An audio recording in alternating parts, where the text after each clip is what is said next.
Hello everybody, welcome back to HardReset.Info channel. In today's video, I'll show you how to fix 25-watt fast charging not working on your Galaxy S26.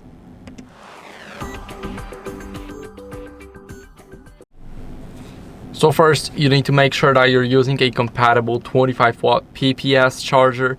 Now, if you are using it and it's still not working, what you guys want to do first is clean the USB-C port with a wooden toothpick or something soft. So do not use anything metallic because you will damage the port and we don't want it.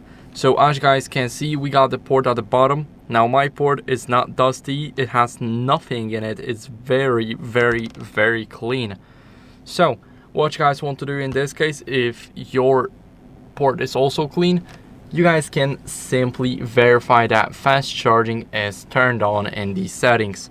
So open up the settings app. Now here we're gonna do is we're gonna go over and go to the battery.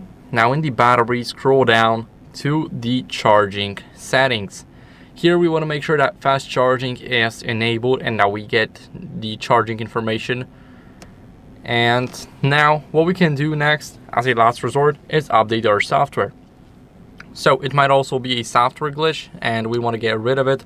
So scroll a bit down until you see software update, and here what you guys want to do is simply click check for updates. It will start checking them to see if you have any new versions available to download. So I do not, but if you do, then I recommend you updating it. It's very important to keep up with the latest software so you don't struggle with old software glitches on the brand new phone.